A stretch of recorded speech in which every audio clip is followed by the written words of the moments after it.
j'ai décidé de vous proposer un documentaire. Il date de 2008, pourtant il est d'une brûlante actualité.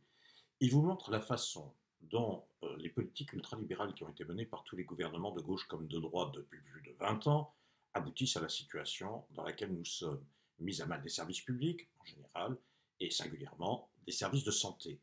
Il montre également l'hypocrisie dans laquelle nous sommes engagés avec ce fameux Ségur de la santé où on nous promet monts et merveilles, mais où en réalité patients et hospitaliers peuvent être très inquiets. Bref, écoutez, je vous propose un bon visionnage et surtout, n'hésitez ni à partager, ni à vous abonner. J'ai pas de boulot et je veux pas m'endetter plus.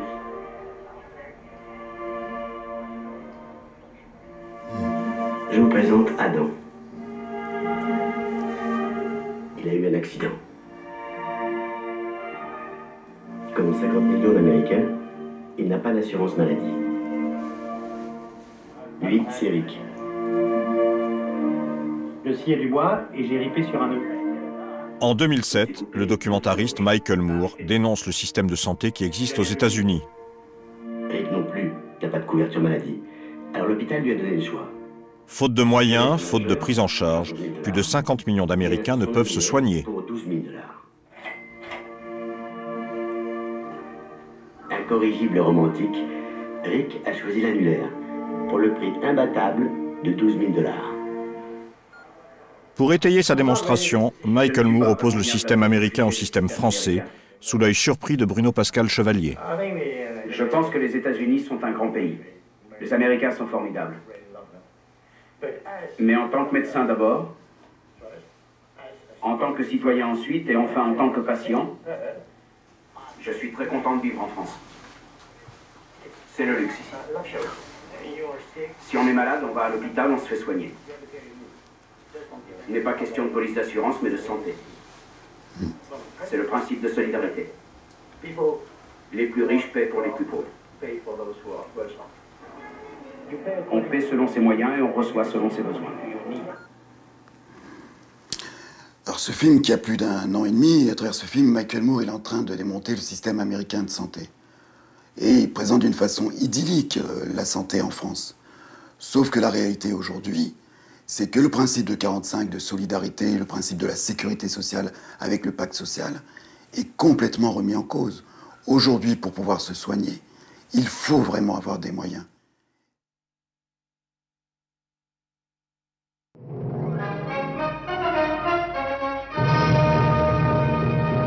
En 1945, bien que victorieuse, la France sort exsangue de la Seconde Guerre mondiale. Ce sont les indices de cette résurrection que le général de Gaulle est venu constater. Alors que les caisses sont vides, l'heure est à l'élaboration d'un vaste programme de reconstruction nationale.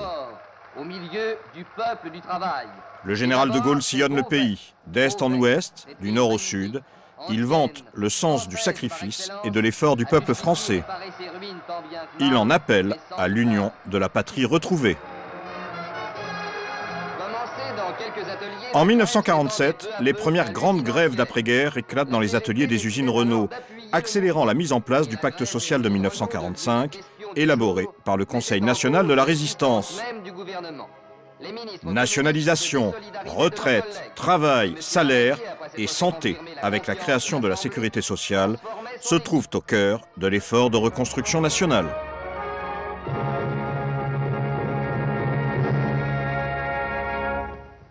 Le fond de notre système, c'est de dire on est soigné indépendamment de ses moyens, uniquement en fonction de ses besoins. Et je pense que c'est un très bon principe, c'est-à-dire que là, il y a un choix quasiment philosophique. Est-ce que la santé, la maladie, la mort, c'est un problème privé qui dépend de vos moyens, ou ça dépend de la solidarité parce qu'on considère que sur ça, nous sommes tous égaux? Alors évidemment, en réalité, nous ne sommes pas, mais en moi, c'est une aspiration. Je pense que l'aspiration à l'égalité devant les malheurs de la vie, c'est une aspiration humaniste et qui rencontre l'adhésion, heureusement, de la plupart des médecins. Après le professeur André Grimaldi, pour qui le pacte social de 1945 est indissociable de l'éthique médicale et de l'intérêt général, j'ai voulu rencontrer Pierre de Kervas-Doué, économiste spécialiste de la santé qui, depuis 1981, recueille toute l'attention des différents gouvernements. Comment expliquez-vous ce que l'on peut considérer comme une remise en question de ce pacte social sur un certain nombre d'aspects aujourd'hui, alors que la France est très riche? Alors, je ne sais pas dans quel film vous avez vu ça, mais sur la remise en question du pacte social en France, on n'a jamais eu des dépenses sociales aussi élevées. C'est-à-dire qu'aujourd'hui, 30% de la richesse nationale, ce sont des dépenses sociales, donc des dépenses partagées entre nous. Et pour ce qui est de l'assurance maladie, on travaille tous pendant toute notre vie, tout le mois de janvier, pendant 30 ans ou 40 ans, pour payer nos dépenses d'assurance maladie. Donc, il n'y a pas de régression. Pour prendre juste un exemple, en 1960, l'assurance maladie remboursait la moitié des dépenses de soins. Aujourd'hui, elle rembourse 76%, pour être précis. C'est vrai pour les retraites, enfin, etc., etc. Donc, on a eu la création de la CMU, on a eu la création du RMI. Enfin, bon. Donc, il n'y a pas de régression du pacte social. Bien, les soins et l'accès aux soins, je sais ce que c'est. Entre autres, pour moi, par rapport au sida... Discours d'une part, chiffres de l'autre. Mais qu'en est-il exactement de la vie des malades? Avec les déremboursements de médicaments, les franchises médicales, les dépassements d'honoraires, la loi de janvier 2008 laisse à la charge des patients une part financière de plus en plus importante pour assurer leurs soins. Pour alerter les pouvoirs publics, Bruno Pascal Chevalier écrit au ministre de la Santé, au président de la République même. En l'absence de réponse, alors qu'il est atteint du sida, il décide de s'engager dans une grève des soins. Quels sont les problèmes en général auxquels sont confrontés les gens comme vous qui ont un problème d'accès aux soins? Tout simplement, aujourd'hui, quand ils vont faire une visite chez un médecin, déjà, ils sont franchisés. Quand ils doivent se déplacer pour des raisons de handicap, ils sont franchisés. Ils payent 2 €, par exemple, pour chaque déplacement, aller ou retour. Ils ont 1 € qui est pris déjà sur leur consultation. Il y a 50 centimes par boîte de médicaments. Il y a aussi tous les forfaits hospitaliers. C'est-à-dire qu'aujourd'hui, se faire hospitaliser, c'est compliqué, parce que c'est 16 € et quelques par jour. Plus, beaucoup, surtout pour certaines pathologies qui sont des pathologies lourdes, on est obligé d'aller chez des spécialistes. Et ça, dès qu'il y a un dépassement d'honoraires, on paye 18 € de notre poche. Donc vous voyez, il faut calculer avant de faire appel soit à un médecin ou à un médicament, quand on va chercher un médicament, savoir si on va avoir les moyens de le faire.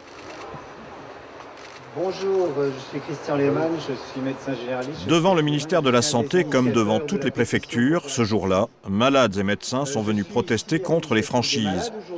À Paris, le docteur Christian Lehmann a lancé un appel qui a recueilli plus de 130 000 signatures.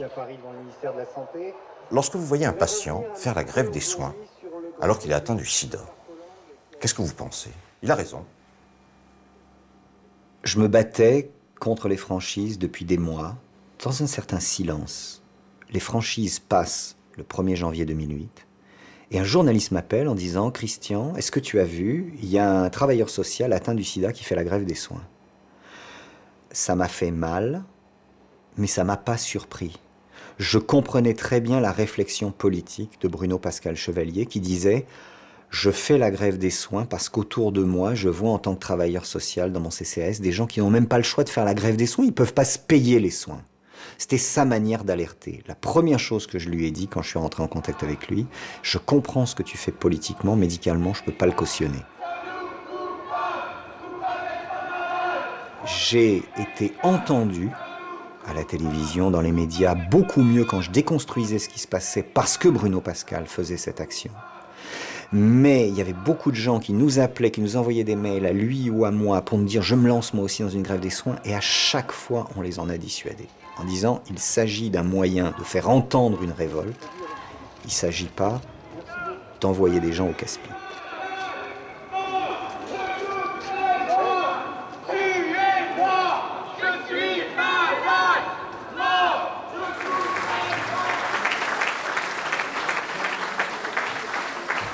Nous parlons d'assurance maladie. Y a-t-il une assurance sans franchise? Non. La question de la franchise est pour moi une question incontournable. Elle pourrait être forfaitaire et acquittée chaque trimestre. Car c'est la seule façon de responsabiliser les patients. Je m'explique. Si les dépenses d'assurance maladie diminuent, et donc le déficit diminue, on pourra alors à la suite du débat au Parlement, baisser le montant de la franchise. Si les dépenses augmentent et donc le déficit augmente, on pourrait alors augmenter le montant de la franchise. Quelques secondes auparavant, et avant de parler de cette question de franchise, Nicolas Sarkozy a utilisé un exemple qu'on appelle une histoire de chasse, l'histoire d'une femme qui aurait un problème psychiatrique et qui serait, dans un même mois, fait prescrire 75 boîtes d'antidépresseurs par 20 médecins différents. Je ne sais pas si c'était plus fatigant pour elle que pour les médecins, mais il y a un côté déprimant. Remarquez, elle avait acheté 12 boîtes d'anxiolytiques par jour. Je reviens sur mon jugement, c'est les médecins qui étaient les plus fatigués. Je sais ce qu'il y a derrière ce discours. Un discours qui va petit à petit augmenter le risque à charge des patients en disant qu'ils ont des dépenses de soins de confort, des comportements irrationnels. En gros, qu'on ne peut plus garder la sécurité sociale de 45, parce qu'en 45, il y avait des vrais malades, mais maintenant, c'est des névrosés simulateurs.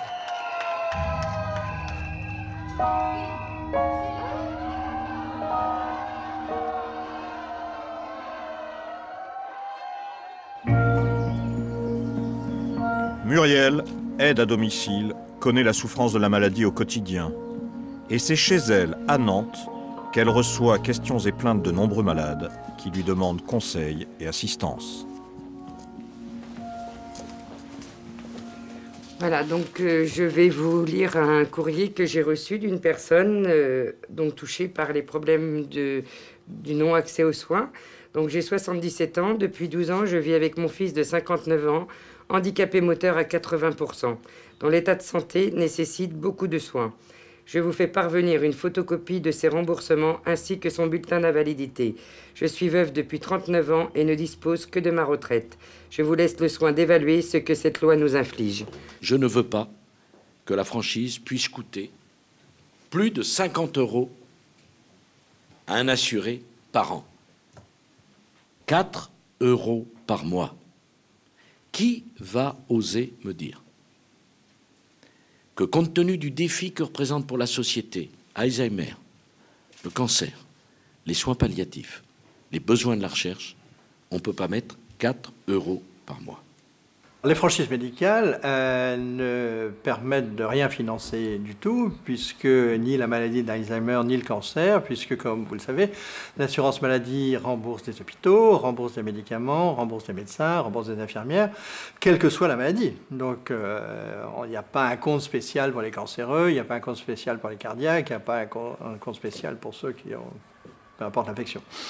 Donc, quand on nous raconte ça, on nous raconte des choses inexactes. Même si, par ailleurs, le gouvernement peut décider sur des crédits d'État et budgétaires de financer la recherche dans ces domaines.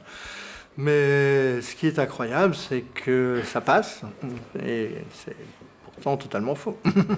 Pour la première fois en 25 ans, je vois des gens, par exemple des femmes avec des pensions de reversion de veuve, dans l'incapacité de payer certains médicaments ou certains examens complémentaires, échocardiogramme ou autres, que je leur demande. Et je me trouve, moi, médecin, devant un paradoxe. On me dit on ne fait pas assez de santé publique en France, on ne fait pas assez de prévention, et on met une partie de ma patientèle, les gens les plus fragiles économiquement, devant l'incapacité de se soigner.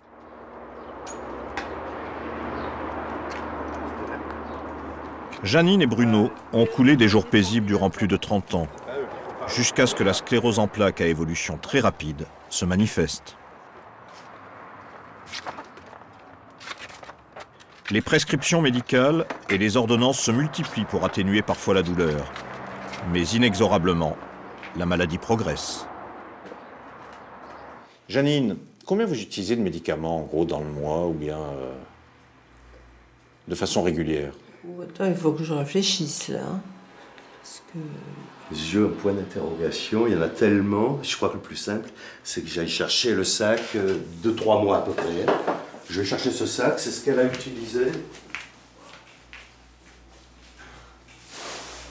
Ça fait beaucoup, Janine? Ça en fait beaucoup, et encore en limite, nous. Voilà ce qu'elle a utilisé au cours des 3-4 derniers mois. On peut les laisser comme ça, voilà. Financièrement, c'est dur. Pourquoi? C'est dur parce que... Enfin, c'est dur maintenant avec les histoires de franchise, etc., les augmentations et tout.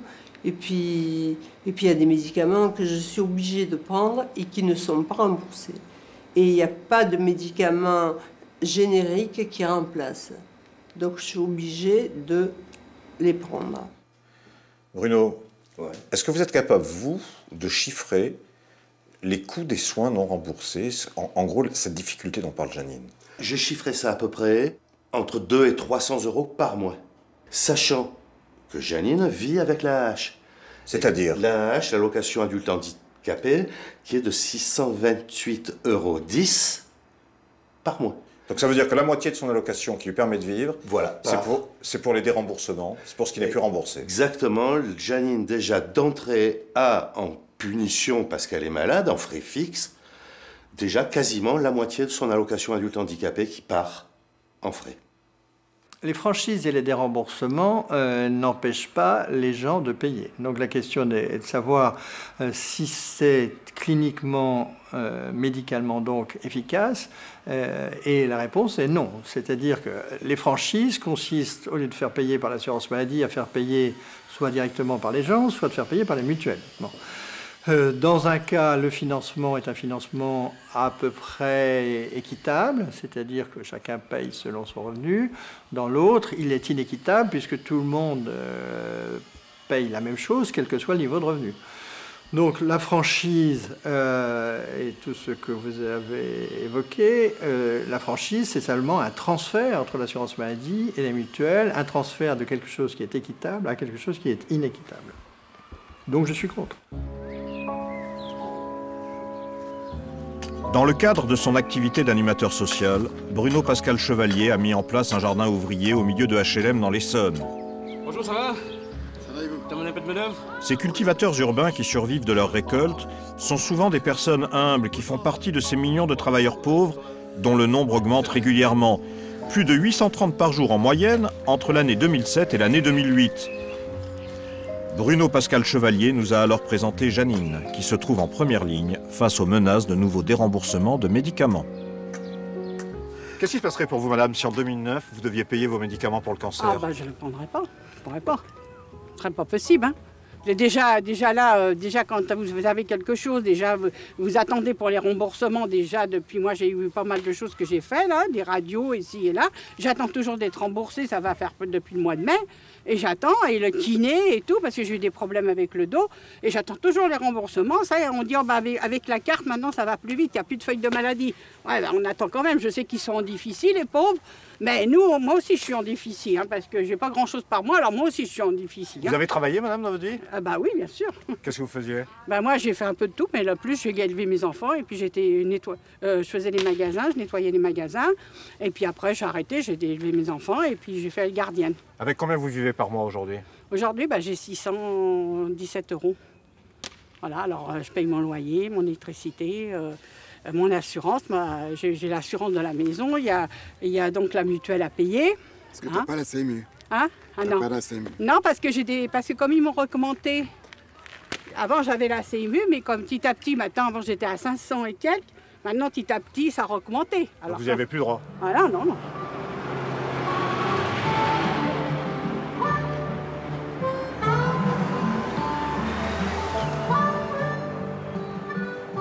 Les maladies les plus graves, le cancer, le diabète, le sida par exemple, sont souvent celles qui nécessitent un traitement lourd et un suivi médical long.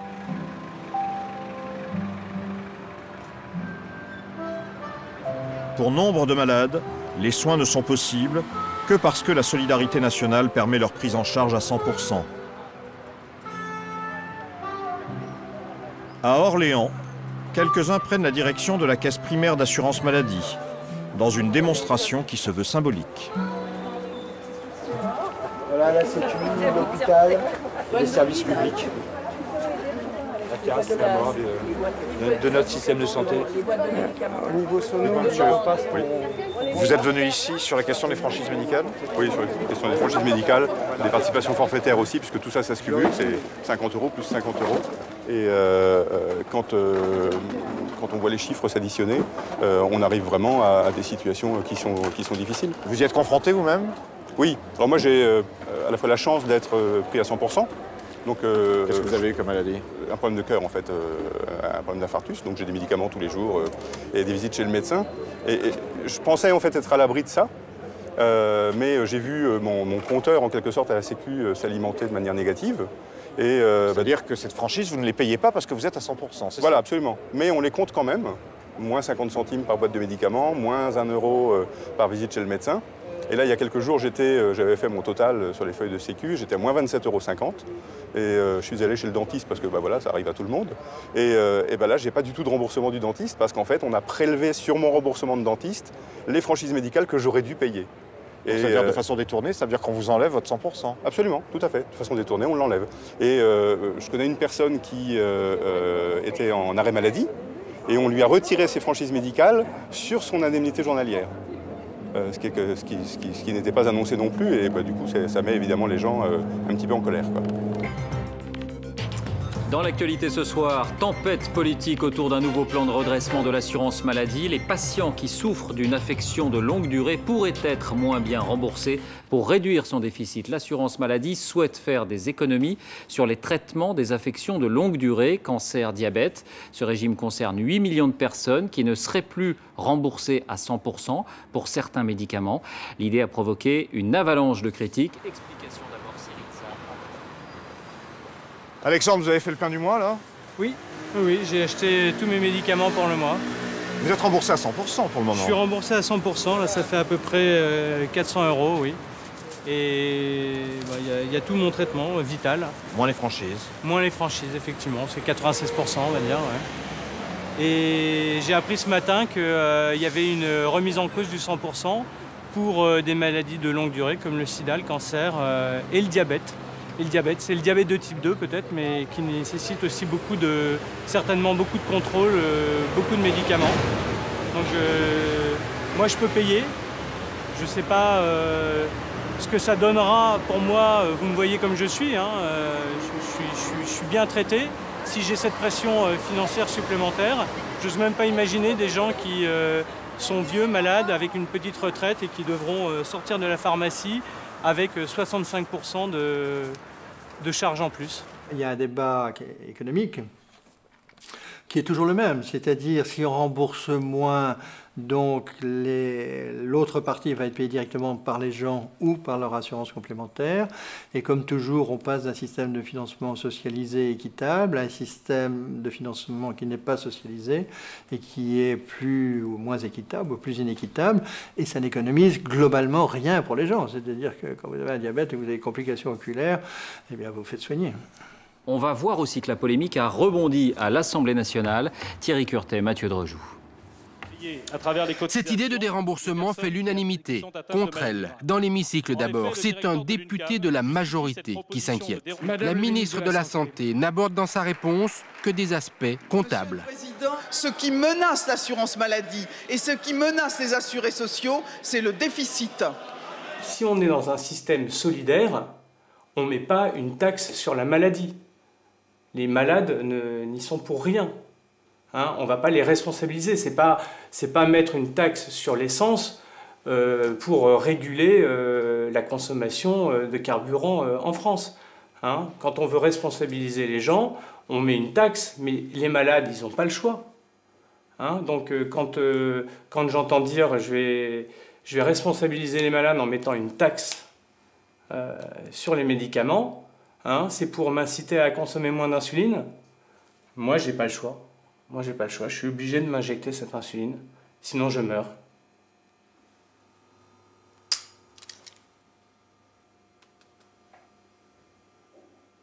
Donc c'est un petit test rapide qui permet de voir où on en est. Voilà. Donc au bout de 5 secondes, j'ai un taux de sucre d'un 70. Donc je confirme, je suis bien diabétique. Alors, vous êtes très attendu, Roselyne Bachelot. Pour que les choses soient claires, on va indiquer que c'est une proposition de l'assurance maladie et que c'est au gouvernement de décider. Est-ce que le gouvernement va retenir cette proposition? C'est une proposition. Elle mérite d'être étudiée. Elle mérite d'abord de prendre contact et d'étudier avec la mutualité les assureurs complémentaires. Mais vous avez ça un n'a avis pas sur la été question. fait. Ça n'a pas été fait. Moi, ce que je dis, c'est que le déficit de la sécurité sociale est grave. Parce que c'est vrai, ça menace la prise en charge des assurés. Mais ce qui est important, c'est de garder des mesures continues de gestion et surtout d'assurer un remboursement à 100% et de ne pas dégrader le remboursement de ces malades par le système de solidarité, qu'il soit le système par l'assurance maladie ou le système par les assurances complémentaires. Après ce ballon sonde lancé par le directeur de l'assurance maladie, moi je vois 3 choses dans son discours. D'abord, la défausse. C'est pas moi, c'est une proposition de l'assurance maladie, mais elle mérite d'être discutée. Donc elle est dans l'opinion publique, elle va faire son chemin petit à petit. La deuxième chose, c'est le prétexte habituel, le déficit. Le déficit, c'est le prétexte habituel du gouvernement libéral pour dire aux Français, mais vous voyez bien, on a tout essayé, votre système d'assurance maladie solidaire né de la résistance, il est voué à mourir. Il est trop lourd pour la société. Alors qu'il y a des pays qui solidarisent les soins simplement en mettant plus d'investissements sur la médecine générale, les infirmiers, les kinésithérapeutes et qui s'en sortent parfaitement. La troisième chose, c'est le recul apparent. On a lancé ce ballon sonde, ça se passe pas bien dans l'opinion publique. Comme lui dit le journaliste, vous êtes très attendu. On sait qu'il y a une forte résistance, donc on va le mettre sous le boisseau. Mais ne vous inquiétez pas, malheureusement, ça ressortira dans 6 mois, dans 1 an, dans 2 ans. Où en est l'hôpital? L'hôpital a des valeurs, l'hôpital fait face à des défis. Nous avons le devoir d'apporter des réponses pour préparer l'hôpital de demain. Pour moi, ces réponses, c'est l'autonomie de gestion et une vision territoriale. Je ne laisserai pas l'hôpital dans l'immobilisme et le conservatisme. Alors que les hôpitaux disposaient jusque-là d'une enveloppe réévaluée chaque année pour leur permettre de fonctionner, la nouvelle règle de financement est celle de la tarification à l'acte.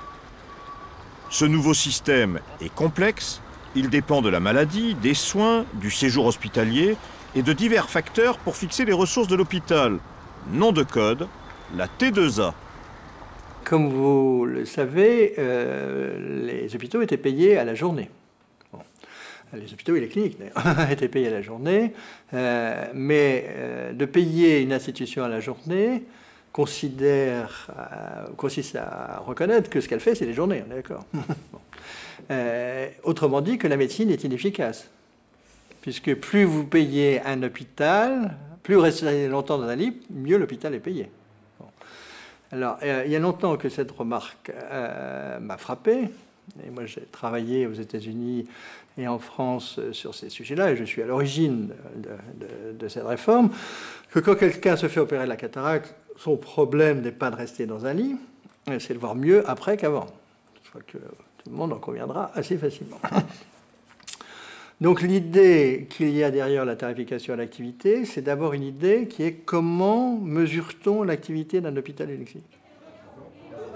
Avec la T2A, tarification à l'activité, c'est une modification de comportement radicale que connaissent de fait les hôpitaux, ce qui n'est pas sans conséquence sur la vie des malades.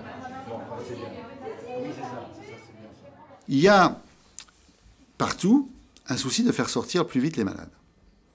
Ce souci, au fond, il est légitime quand l'hospitalisation est inutilement prolongée. Et parfois, c'est le cas. Donc il n'est pas question de dire ici qu'il n'y a rien à changer à l'hôpital. Mais je connais un collègue, pneumologue, qui a calculé à partir de quelle durée l'hospitalisation devenait plus rentable. Et bientôt, on fera la visite en sachant qu'à partir de 20 jours, à partir de 15 jours, à partir de 30 jours, il faut absolument faire partir le malade. À l'inverse, je vous donne un exemple qui est déjà appliqué par tout le monde.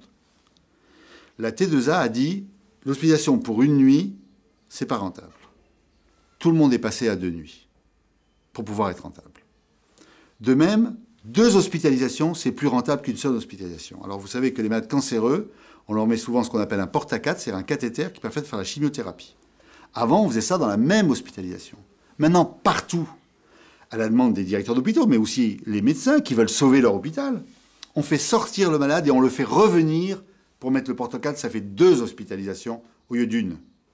Donc la logique marché, la logique rentable, la logique business, elle a des conséquences qui sont rentabilité financière, mais pas de rentabilité médicale, pas de rentabilité sociale. J'attends de la modernisation de la gestion de l'hôpital public des résultats concrets pour les finances publiques.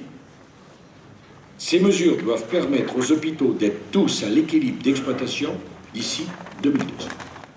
Qu'est-ce qu'il faut que je fasse pour, autrement dit, faire du business? Eh bien, j'ai augmenté les hôpitaux de jour. Là où je faisais des consultations, je dis on pourrait peut-être combiner les choses, rajouter un examen, et ça fera un hôpital de jour. Donc on a doublé et triplé notre hôpital de jour. Comme plein de services. Jusqu'au jour où les médecins conseils de la sécurité sociale, qui vont aussi dépenser de l'argent pour ça, vont venir et me dire, monsieur Grimaldi, on n'est pas d'accord, celui-là on le prend, celui-là on le prend pas, on va faire un négociation de marchand de tapis. Et puis je vais me réadapter aux nouvelles règles pour pouvoir trouver du business.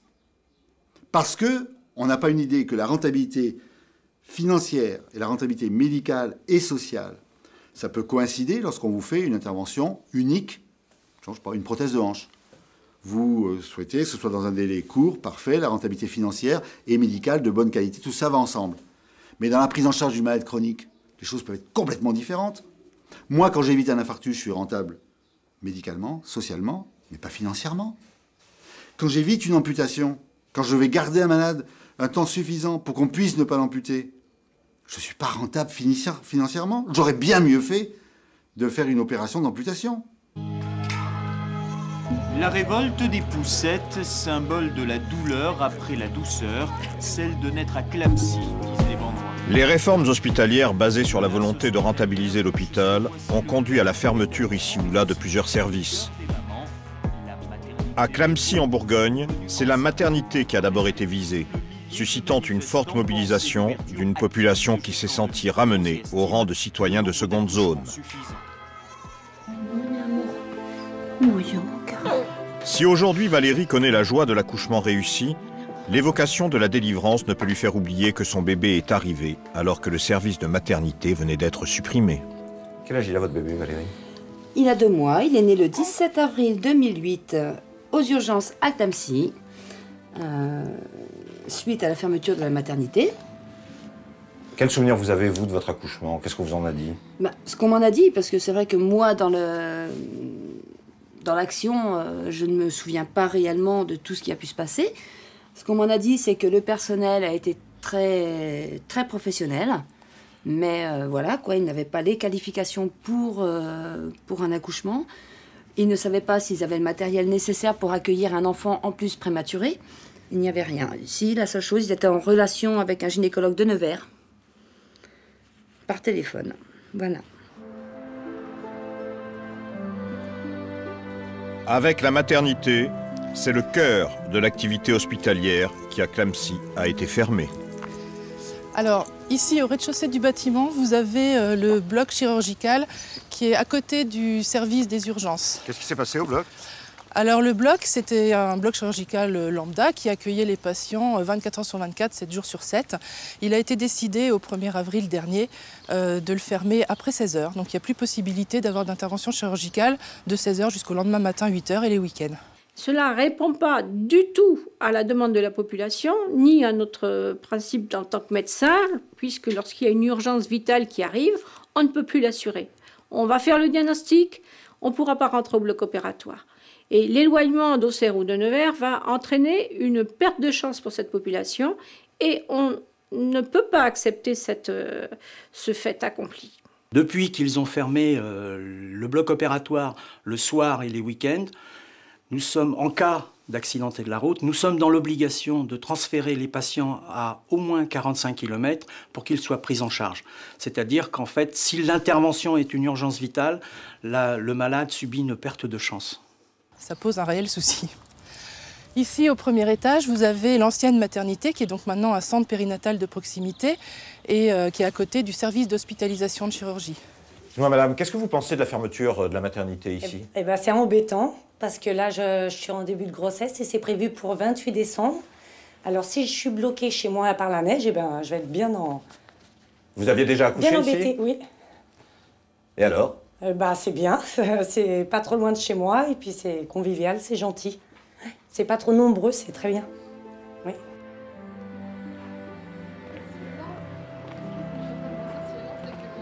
Marie, coordinatrice du réseau de santé à l'hôpital de Clamecy, a trouvé ses relais au sein d'une population très sensibilisée. Dynamique tout autant que déterminée, résolue à agir pour organiser et protester, Laure, la coiffeuse de Clamecy de père en fils, s'est révélée être une véritable meneuse pour le maintien des services hospitaliers, le droit des femmes et des hommes à y être soignés.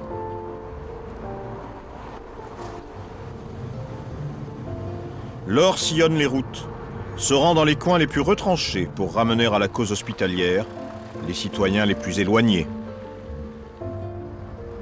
Ceux qui, d'ailleurs, ont parfois un besoin vital d'un hôpital de proximité. Angélique, t'es là? Ainsi Angélique, la femme de l'éclusier. Ça va? Ah bah ça y est, il est là le petit bouchon. Il est là le petit bouchon. Allez. Ça va? Oui, et toi? Alors, remise? Bah oui. Tous ces événements, il est tout mignon. Bah oui, en plus il est gentil. Alors comment ça s'est passé? Il paraît que ça a été chaotique. Ah bah oui, parce qu'on est allé à la maternité à Decize le samedi après-midi. Ils m'ont renvoyé à la maison parce que la tête était trop haute. Et en fin de compte, moi je sentais bien que le travail se faisait. Et on y est retourné le soir. Et... Ils t'ont pas gardé? Non, ils m'ont pas gardé. Et je suis retournée le soir et, parce que j'avais percé la poche des os à la maison. Et on est parti. Et il y a combien de kilomètres pour Decize? 50. 50 et ils t'ont renvoyé quand même. Ouais. Et on est reparti et à Saint-Sauge, les contractions étaient à 2-3 minutes d'intervalle. Et Saint-Sauge, t'as combien de kilomètres là, Je suis à 15-20. Ah oui, t'étais pas arrivée encore. Non, j'étais à la moitié en gros. Et le téléphone portable ne passe pas. Donc on a appelé les pompiers à mi-chemin un peu plus tard. Et arrivé à Rouy, on a eu enfin les pompiers un petit peu, qui nous ont demandé où on était. Et puis on était direction Decize. Et à Rouy, les pompiers sont arrivés un peu plus loin dans un hameau. Arrêté? On s'était arrêté. Et quand ils m'ont mis sur le brancard et arrivé dans le camion, et le bébé était là, quoi. Ah bah dis donc. Parce que j'ai senti qu'il arrivait. J'ai dit enlevez tout parce qu'il arrive et ils ont tendu les mains et ça a été Mathis vite, alors. était là. Ouais. Donc vous avez accouché sur la route? Oui, sur la route de Rouy, entre Rouy et Decize. Il y a 2 ans, avec l'association des usagers avec lesquels je m'étais beaucoup plus impliquée en étant déléguée périnatale, c'est-à-dire en prenant la défense des mamans, à 4, on est allé rencontrer le nouveau sous-préfet qui n'était pas du tout de notre territoire, qui arrivait d'une grande ville. Et je lui ai expliqué, enfin nous lui avons expliqué tous ensemble ce qui se passait sur notre territoire. Et il a dit tout de suite que le fait de garder la maternité à Clamecy, c'était pas une utilité, que ça fait longtemps que ça aurait dû être fermé. Parce que de toute façon, les femmes, on peut les programmer et qu'elles accouchent en toute sécurité dans une grande ville. Donc là, je lui ai dit, mais c'est pas possible. Vous vous rendez compte, c'est dans l'irrespect de la femme, du bébé et de son choix. Et sous prétexte de sécurité, vous allez lui faire prendre la route. Et il m'a dit, mais de toute façon, en ville, ça se fait comme ça. Et puis, de toute façon, si vous voulez plus de sécurité, vous avez qu'à vous rapprocher d'une grande ville. Alors, j'étais complètement effarée parce que je lui ai dit, mais moi, je suis là depuis 3 générations et tout ce que vous me proposez, c'est de fermer mon commerce et de mettre 3 personnes au chômage. Aucun Français ne doit craindre d'être moins bien traité sous prétexte qu'il habite une région où l'offre de soins est insuffisante, mal coordonnée ou mal assurée. Ce serait inacceptable et je m'engage à tout faire pour l'éviter. Garantir l'égalité devant la santé pour tous, tous les jours, partout en France, telle est ma priorité. Il faut décloisonner la ville et l'hôpital. Il faut décloisonner les soins proprement dits et l'activité médico-sociale. Il faut libérer les synergies qui existent entre eux. Derrière les mots se trouve parfois une réalité fort simple. Dans toute la France, ce sont plus de 250 hôpitaux dont les services sont menacés lorsqu'ils ne risquent pas tout simplement de fermer. Une liste élaborée en 2005 au nom de la rentabilité financière par la Fédération hospitalière de France que dirige l'ancien ministre socialiste Claude Évin en commun accord avec le gouvernement de François Fillon. Cette longue liste fait suite à la fermeture de l'hôpital de Saint-Affrique dans l'Aveyron, un véritable tournant. D'abord pour la mobilisation suscitée dans toute la région. Ensuite, pour la détermination du personnel hospitalier, dont plusieurs membres engagent une grève de la faim remarquée. Enfin, pour l'existence du viaduc de Millau que les habitants de la localité aveyronnaise décident d'occuper, interrompant les travaux d'une des plus belles constructions du monde. En 2 jours, les pertes sont évaluées au budget de fonctionnement d'une année de l'hôpital. Il n'en faudra pas moins pour que les questions de sécurité invoquées pour justifier la fermeture soient oubliées. En octobre 2003, l'hôpital peut reprendre ses activités.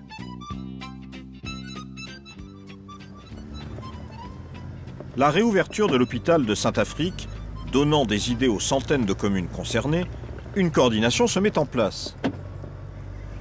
Lure, ville célèbre pour le sapeur camembert, pourrait l'être aussi pour la présence de Michel Antony, professeur agrégé d'histoire dont nombre de travaux ont porté sur les questions sociales. Pour lui, l'affaire vient de loin. Voilà, c'est ici que le combat pour les services publics de santé a commencé dans la région du Luxeuil. Ici, il y avait une maternité.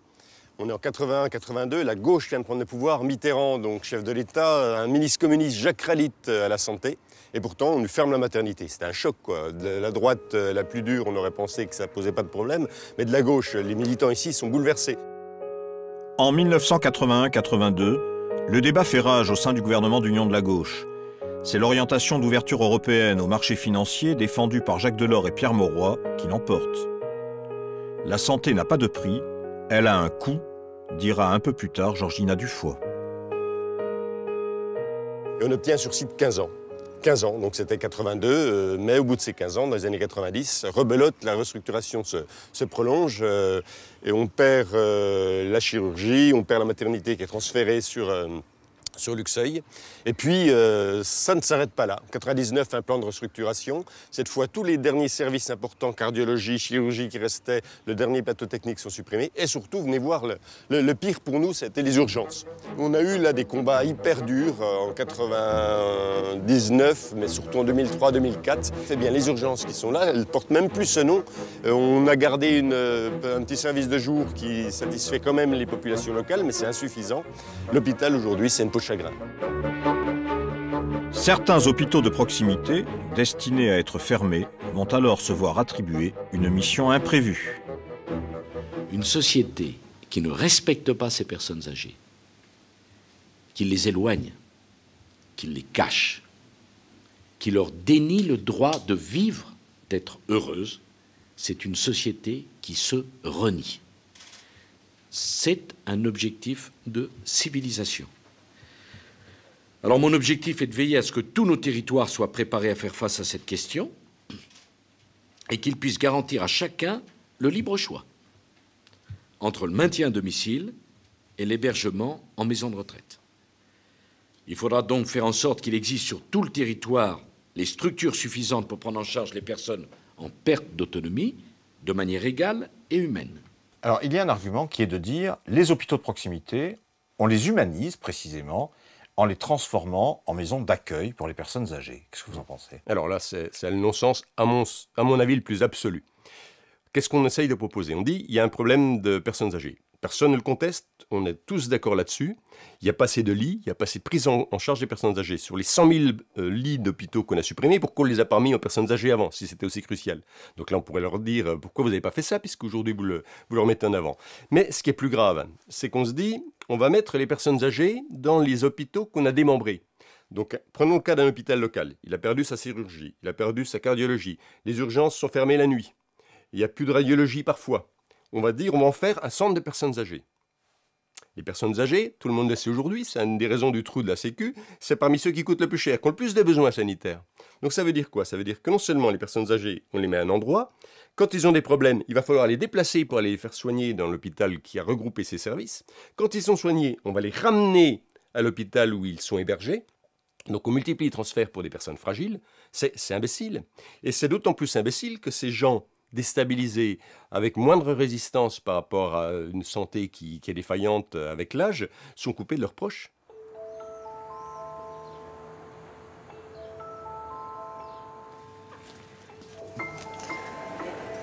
Ben, tu vas voir Françoise, je vais te montrer après la maternité. Bien sûr, ça, on s'est attaqué au bloc. Ici, c'était la salle de réveil. Alors, tu vois, il y avait jusqu'à 5 malades tous les jours qu'on réveillait. Donc déjà, c'est quelque chose de voir tout ça vide, mais tu vas voir, il y a encore mieux. Je te montrer le bloc, mon service, qui sert maintenant de rangement, comme tu peux le constater. Oh là là. Voilà. Superbe. Et toujours climatisé. c'est? Vide. Entrepôt. Vous étiez médecin? Et oui, j'étais le premier interne de l'hôpital Lézignan avant d'être installé plusieurs années sur Lézignan. Ouais. Et j'ai vu tous les efforts qu'on a dû faire, y compris le conseil d'administration, la municipalité, pour petit à petit aménager pour tout un bassin de vie cet hôpital. Et puis, dans peu de temps, on a vu la casse qui s'est passée. C'est une déconstruction de tout ce service qui était pour la population quelque chose de très important. Voilà, maintenant on en est, on a un bloc qui est aux normes, qui est tout neuf, puisqu'il a servi quelques mois uniquement.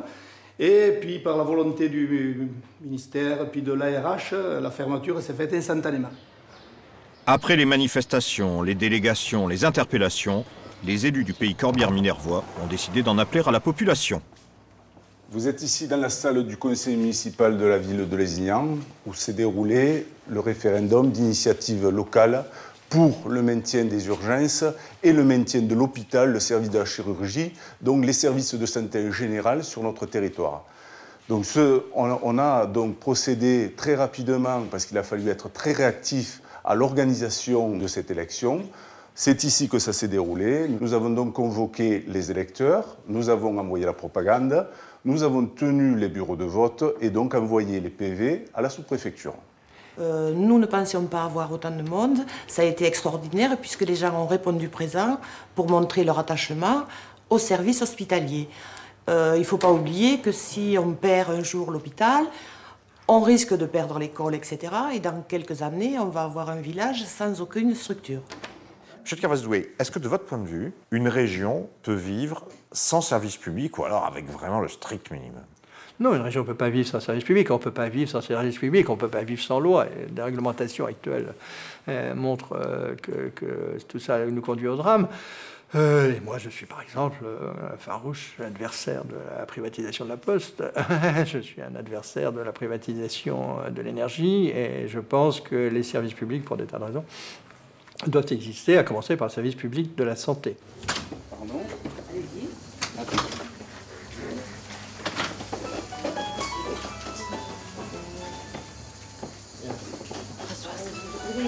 Voilà, et bien, après la chirurgie, en janvier 2008, le ministère a décidé la fermeture des urgences.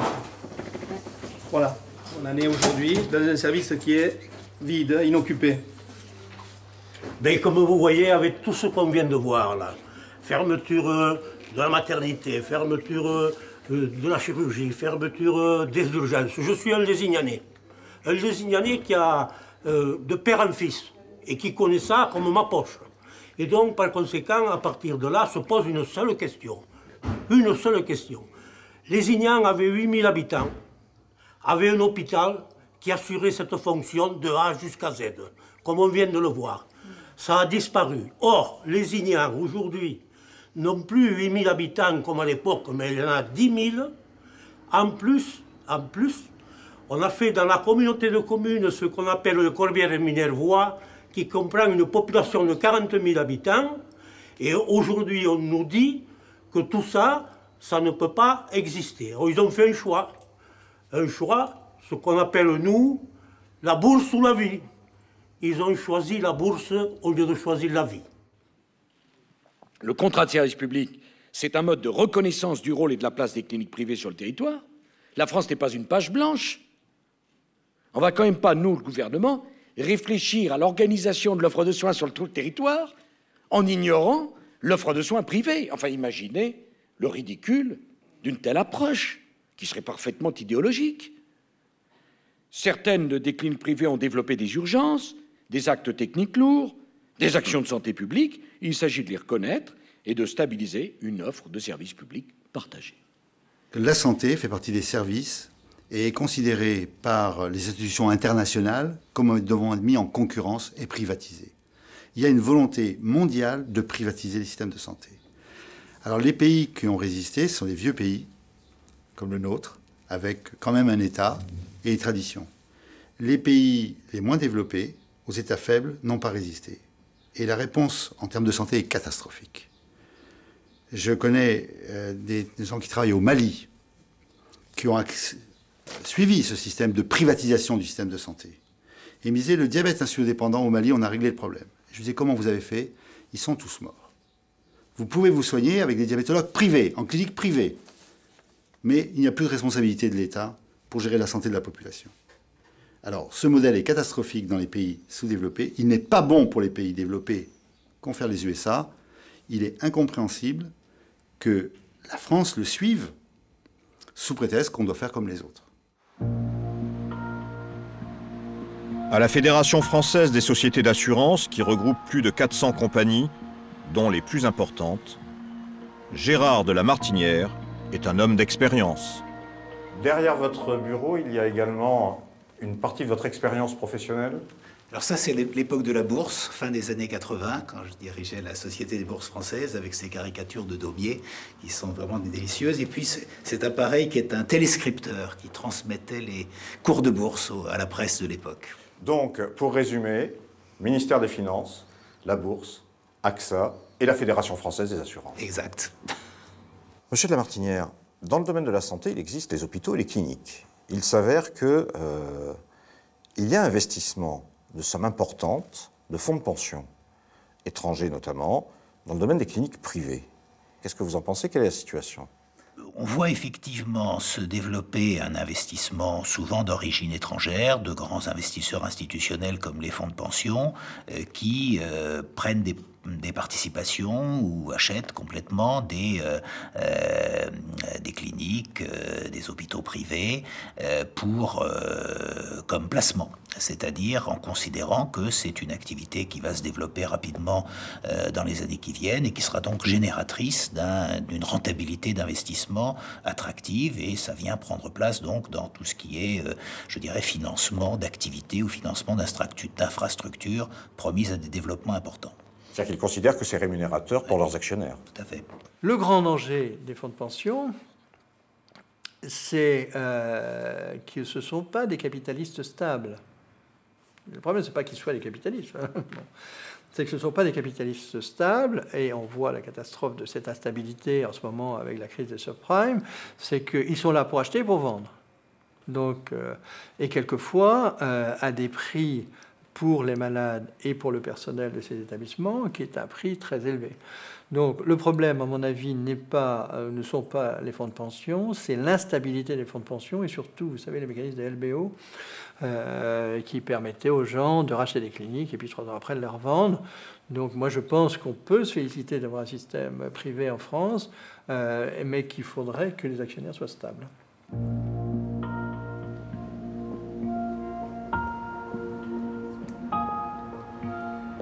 Bruno, donc, l'hôpital de Juvisy dans l'Essonne est menacé. Oui, c'est un hôpital qui concerne 200 000 personnes sur le secteur. Et aujourd'hui, les maternités et la chirurgie sont menacées d'être fermées. Alors, 200 000 personnes, ça fait beaucoup. Qu'est-ce qu'ils vont devenir ces gens pour les soins, pour accéder aux soins? Comment ça va se passer? On ne sait pas. En tout cas, on a la certitude depuis hier qu'on ne sait pas, que les établissements hospitaliers du secteur, qu'ils soient publics ou privés, ne peuvent pas les accueillir. Les délais d'attente vont s'allonger, certainement, comme ils s'allongent déjà. Et ça n'a pas l'air d'être la préoccupation principale de ceux qui prennent ces décisions. J'ai entendu dire que des lits de chirurgie dans les deux autres hôpitaux de l'Essonne, Longjumeau et Sud-Francilien, sont transformés en catastrophe en lits de maternité. Donc où vont aller les lits de chirurgie, on ne sait pas. Et voilà, donc on est en train d'installer un désert et une pénurie. Ça s'appelle un désert médical. Ça s'appelle un désert médical, ça s'appelle aussi, en termes de marketing, créer la pénurie pour créer un besoin, pour amener les gens à accepter ce dont ils ne veulent pas actuellement, c'est-à-dire les projets des assureurs de faire des maisons médicales de consultation, en fait pluridisciplinaires, adossées à des cliniques pour leur seule clientèle. Clientèle captive de 100 000 habitants, c'est bien, ça rapporte. Et est-ce que vous voyez là un modèle, peut-être, ou un exemple à suivre pour l'assurance privée? Alors, l'aspect investissement, lui, peut intéresser les assureurs dans leur rôle d'investisseurs institutionnels. Ils sont toujours à la recherche d'opportunités de placement, et plutôt que d'investir dans des emprunts publics, on peut avoir l'idée d'investir dans telle ou telle chaîne d'hôpitaux parce qu'elle promet des perspectives de rentabilité attractives.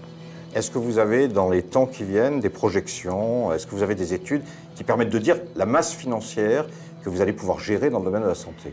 Si on reste dans le système actuel, un système dans lequel il y a peu d'évolution structurelle, il y a la marge seulement, nous connaissons des taux de croissance qui sont de l'ordre de 6 ou 7% par an, ce qui est important compte tenu de ce qu'est l'évolution générale de l'activité. Si on devait aller un jour ou l'autre, ce qui est probable compte tenu de la difficulté à résorber les déficits publics, vers une prise en charge plus importante de certains compartiments des besoins de santé, à ce moment-là, on pourrait passer à la vitesse supérieure. La vitesse supérieure, vous avez... On peut observer ce qui se passe dans certains autres pays où le partage entre système de sécurité sociale et offre de marché est beaucoup plus dans un ordre de grandeur de l'ordre de 60-40 que de 85-15, qui est le cas à l'heure actuelle.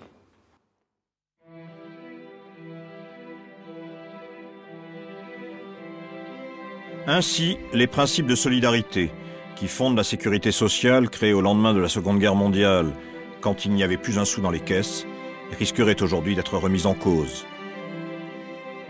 Le déficit de la sécurité sociale, qui tourne autour des 10 milliards d'euros, est chanté sur tous les tons, alors que les employeurs ont bénéficié depuis 20 ans de plus de 200 milliards d'euros en exonération de cotisations, que 360 milliards d'euros en France, plus de 1700 en Europe, ont été attribués aux marchés financiers pour renflouer les banques.